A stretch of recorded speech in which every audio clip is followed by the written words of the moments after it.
The Honda Jazz e-HEV makes for an interesting proposition for those looking to make the transition to an electrified vehicle. Indeed, the Jazz has an interesting powertrain which is very similar to its sibling, the HR-V, whereby it uses a combination of two electric motors, an engine and also a battery pack. We'll be talking about this very shortly.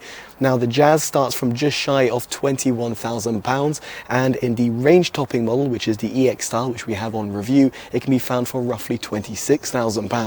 So let's kick things off and talk about this interesting hybrid powertrain. And here, very much like the HR-V that we previously reviewed on the channel, the Jazz e-HEV effectively has a front-mounted 1.5 litre engine, a 0.8 kilowatt-hour battery pack and two electric motors.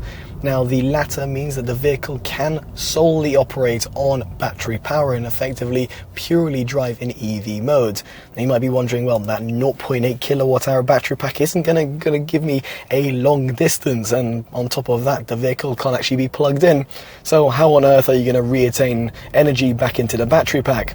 Well, there's two means. First of all, there's regenerative braking. If you shift down on the gear selector, you'll get B mode, and therefore it gives you a slight amount of regenerative braking and of course deceleration when you take your foot off the accelerator pedal. But the most important one is the fact that the 1.5 litre engine has effectively got the ability to self-charge the battery, and therefore means that you don't have to be worried about consistently topping up that 0.8 kilowatt-hour battery.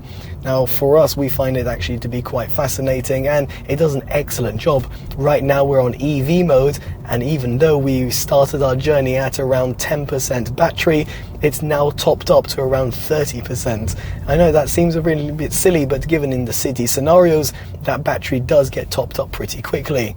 Now, of course, when you're on the motorway, the vehicle is going to intelligently realize it's in a different scenario, and as a result, it means it's going to start engaging the engine.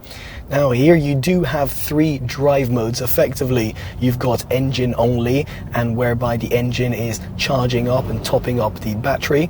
You've got pure EV mode, in other words, solely relying on the battery. And then you've got the hybrid mode, which is a combination of both, whereby it's using both the battery pack and the front-mounted engine in order to deliver power. Now, all of this is very fascinating, and I'm sure some people are going to be intrigued about it. But the most important thing is, well, how efficient is this combination? Well, in our mixed driving test, we netted 51 miles per gallon, which is certainly impressive for a vehicle of its class. So in comparison to mild hybrid systems out there on the market, the Honda Jazz e-HEV does a far superior job. And while it won't compete with plug-in hybrids out there that can do better in terms of short distances, when you go on longer distances, the Honda will then become a bit more efficient. So therefore it gives it a little combination of the best of both worlds. Now, it is also worth pointing out that the Jazz e-HEV also has a 40-litre tank, and therefore means that depending on how efficiently you drive, you should net roughly 370 miles on a full tank, which means that you can go the distance without having to stop to refuel. And given the current market now, as we are driving past an Esso petrol station, you don't really want to be stopping because, well, it's going to cost you a pretty penny. Now, there will be some people who would be worried about the transition between EV power and petrol power, and of course vice versa. Well, here you don't have to be, because it's absolutely seamless. If I just put my foot down, I just don't feel a difference other than hearing the noise of the engine kicking in, and of course the e-CVT transmission, which we'll touch upon very shortly. Now, in terms of total power output, the combination of the engine, the battery pack and the motor results in 80 kilowatts of power, and that is the same as 107 horsepower. You do also get 235 newton meters of torque, and that's purely due to the fact of its EV portion, which gives you that much amount of extra torque in comparison to having a pure petrol power. Now, in our 0 to 60 test via RaceLogic's VBorg Sport, we netted a time of 9 seconds flat. Now, that's not exactly exhilarating, specifically if you compare it to a identical pure electric vehicle, but it certainly will suffice for a lot of individuals.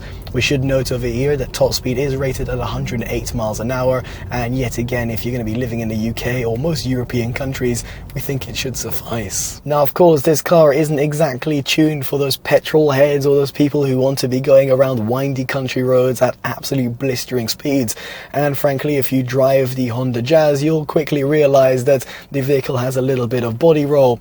The steering input isn't exactly one-to-one and just feels a little bit numb. This isn't exactly too much of a problem because I suspect that the Honda Jazz's market isn't going to be caring about the utmost driver's feel, but it's something that we thought we should mention. Furthermore, it is worth bearing in mind in terms of its handling characteristics, other than the body roll that we just mentioned, that the vehicle isn't exactly the softest ride, nor is it the firmest ride. In fact, you'd actually expect it to be a little bit softer. And here are some of its competitors, such as, for example, the likes of a Peugeot, which is a vehicle that's sitting right in front of us, will result in a little bit more of a comfortable experience, and one that will actually result in a little bit of a little less strain on your back, specifically when you are going in and around town and going over potholes, speed bumps or anomalies. Now, in terms of comfort, of course, you've got the in-cabin experience, and here it's actually pretty well insulated from the exterior noise. We have got a detailed breakdown in terms of the sound measurements on a detailed audio review that can be found up on your pod banner, down description below, or indeed in the pinned comments. Of course, what we'll say here in a nutshell is that you do hear the e-CVT transmission working away at the front of the vehicle, but it's otherwise pretty serene when it's running in terms of its EV drive. Now, this does bring us in terms of its audio system, and here all Honda Jazz vehicles have got a fitted 4-speaker system, and frankly we weren't left all that bit impressed. Again, if you want more details, do check out our dedicated audio review. Now, for you to tinker around with the audio settings and of course to play around with the infotainment, you have got a display that's planted at the center of the dashboard. Now, in the SE trim you've got a 5-inch display, which is actually quite limited in terms of functionalities. However, in the SR trims and above you've got a 9-inch display which both supports wired Android Auto and Apple CarPlay, and also wireless Apple CarPlay as well, which is all fantastic to see.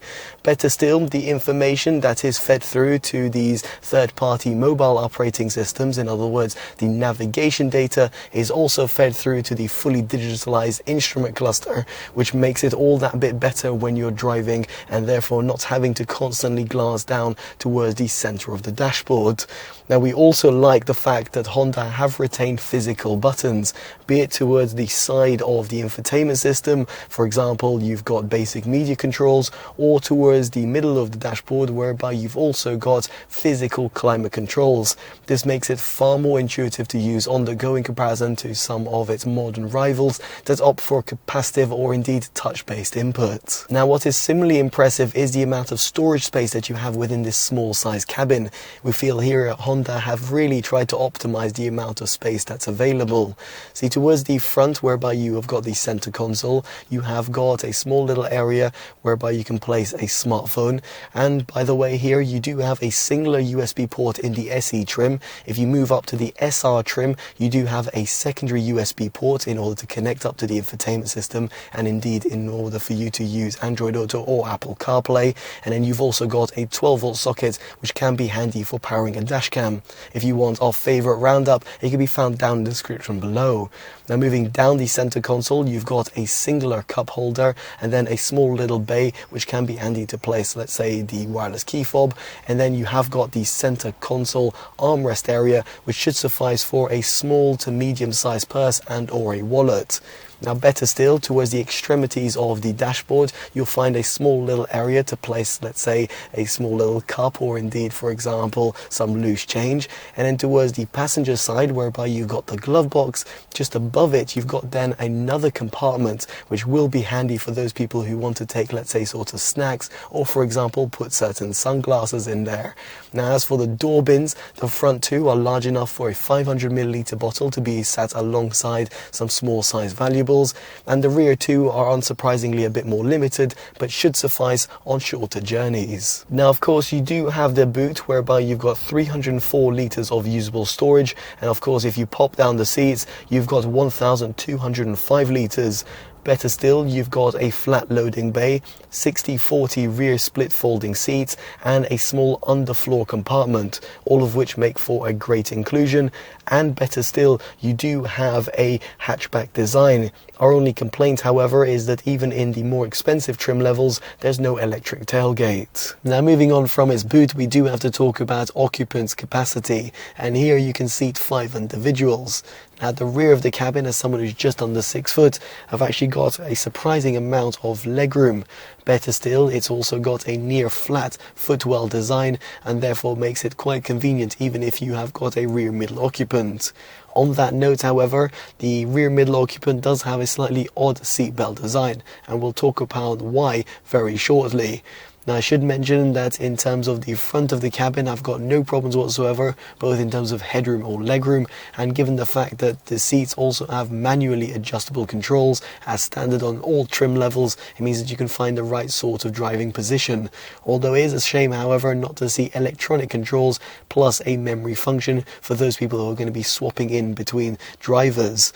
Now, elsewhere in the EX models and above, you do also have heated front seats and a heated steering wheel.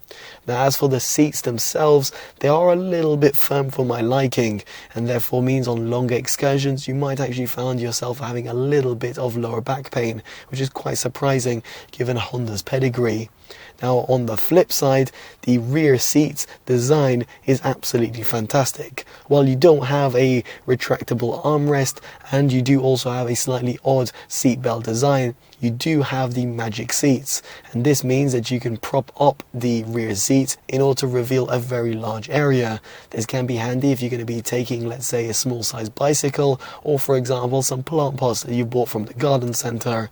This means that you can use it alongside the boot in order to carry goods, and makes for a much more practical design in comparison to a lot of its competitors. Now, it is further great to see that the magic seat design is applicable in all trim levels, although in terms of a practicality standpoint of view, we should point out that USBs at the rear of the cabin are only present in the EX trim or above.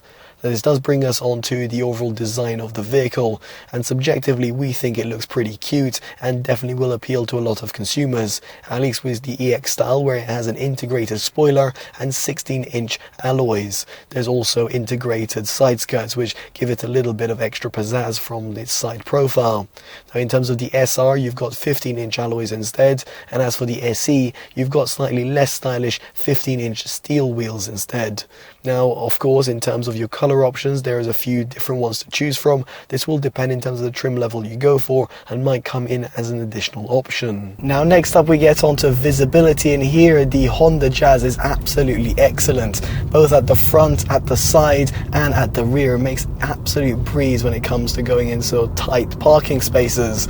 Now, it should be mindful here that Honda have actually made a quite big cutaway, which might seem a little bit counterintuitive to some people, or might think that, oh, that's a little bit of an odd design, but frankly, when it comes to a visibility standpoint of view, it makes for an absolutely excellent inclusion when you're going around bends. Now, it should be mindful that when it comes to parking, if you want front and rear parking sensors, you'll have to go for the SR trim or above, and if you want a rear view camera, which isn't exactly got the highest resolution but is still a handy inclusion, you'll have to go for the EX models or above. Now, finally, we also should talk about safety.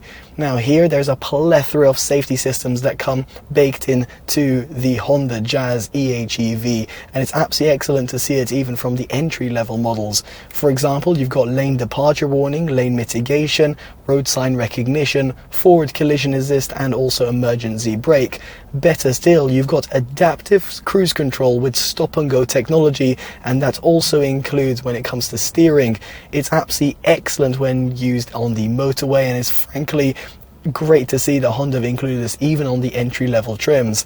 Now, if you do want to take it one step further, in the EX trims you do also have blind spot monitoring, and if you want to have a whiplash support, so in case of a very severe accident, then you'll want to go for the EX style, because it offers this sort of extra ability of having certain safety features.